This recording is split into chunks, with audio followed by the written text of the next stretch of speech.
Alright, so some quick little cleanup before we begin.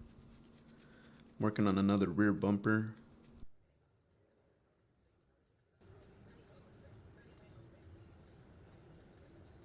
This time it's a Cadillac CT5. Backing it up real quick.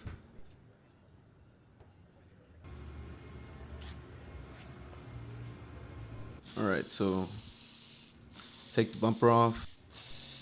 Loosen up the screws on the ends of the bumper.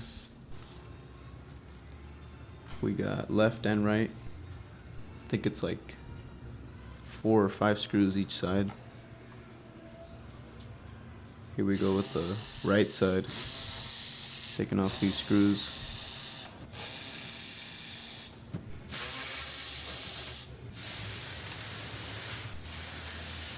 So here at the bottom, just take off a couple more screws. And then we can snap the bumper edges off. So we got the left side here, snapping it off, boom. Just like that. Right side, boom, just like that. Put my creeper in the middle just so that my bumper, in case it falls off, doesn't get scratched. That way nothing gets damaged. Here you see it's a little loose, and boom, pop it off. Let's put that aside. Let's put it on a stand here, flip it over, start to take it apart. Drill out the rivets for the exhaust tip ends.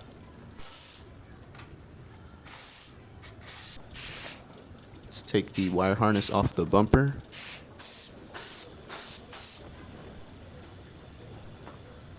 Disconnect all the plugs and take the distance sensors out.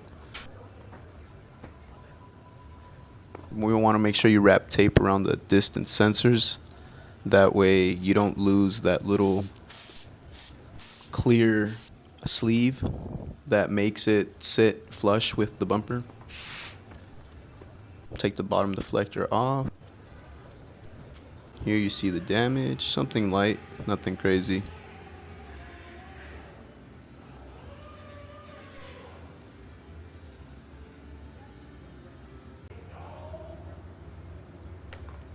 Get my torch to heat up the plastic just to make it more malleable. We're pushing it out from the inside, so heat up the outside, heat up the inside, and then come back to the outside, and then push it out from the inside.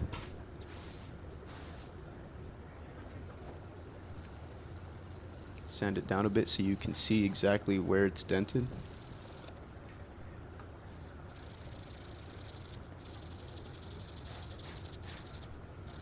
I think I'm hitting it with some 80 grit sandpaper here, just to see where my highs and lows are at. Heat it up a little more, push it in, get my DA, which I think it has 80 grit sandpaper on there. Go ahead and take most of the material off. You can sometimes get these bumpers pretty smooth just by sanding it with the DA, although making it look straight with the DA is not that easy, so we are going to go ahead and use some filler here shortly. Come through, clean it off. To mix our filler here, we're using a Polyflex flexible putty.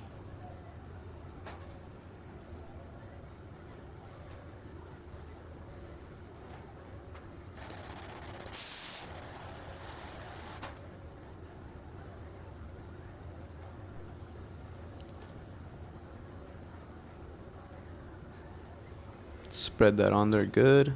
You want to make sure that you cover your surface area. You don't want to have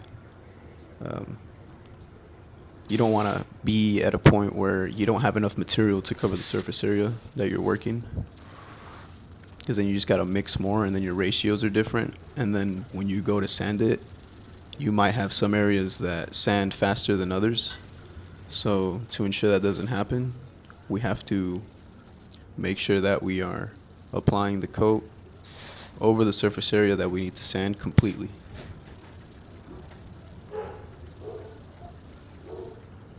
So here we are, working the edges.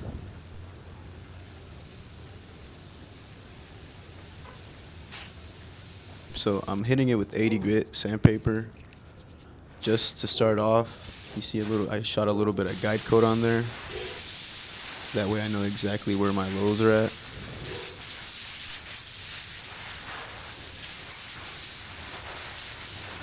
I'm not trying to really dig into the plastic with the 80 grit just because those scratches can get real deep and they're kind of hard to sand away with finer sandpapers. So once we get to a point where we're pretty much straight with all of the repair, we're going to finish it off with a finer sandpaper, 150, 180, and that way we can actually sand the plastic firmly without leaving deep gouges in it. You see me using a round block just to kind of get that curvature going.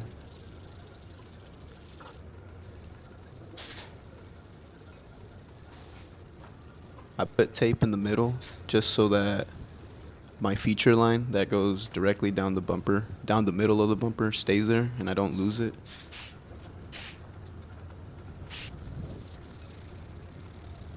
So you see me switch tape from one side to the other. That's just to keep my body line. Tells me where the middle is. Just hit the edges real quick with 150 or 180. At some point, I do switch to finer sandpapers like 220 and 320 towards the end, just so that I can feather out all my bodywork and any previous material. The DA makes quick work of all of that, so just be careful when you're using it because it's very easy to kind of cut into any plastic or any material that you might see if you're holding it at a weird angle. Right here you see the finished product.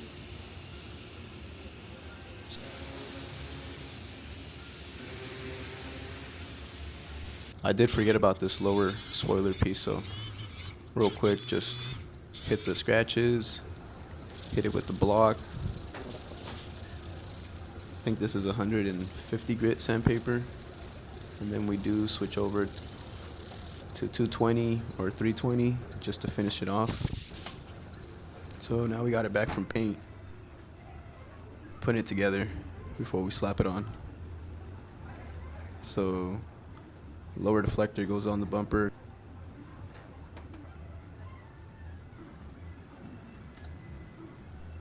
Let's put that lower cover on. Let's begin to tighten my screws to secure everything into place. Put my wire harness in, connect any plugs to any sensors, put the sensors in their sensor sleeves.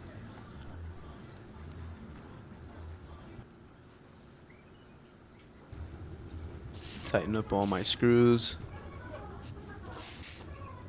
Here we got the exhaust tips. They're held on by 2 screws on the bottom of the bumper and 2 rivets on the inside of the bumper. You see my rivet gun? Boom, boom. Alright, time to put it on. I always put tape on the edge of my bumper just in case it does get caught on something, it doesn't get chipped or scratched. Here we go, remove the tape, slap it in. And we're going to finish off by putting our screws in. So that was the left side, this is the right side. Put the screws in, tighten them up. Now let's do the bottom.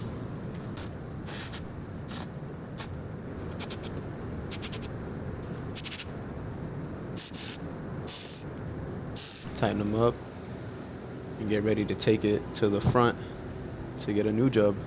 Alright, that was it for this one.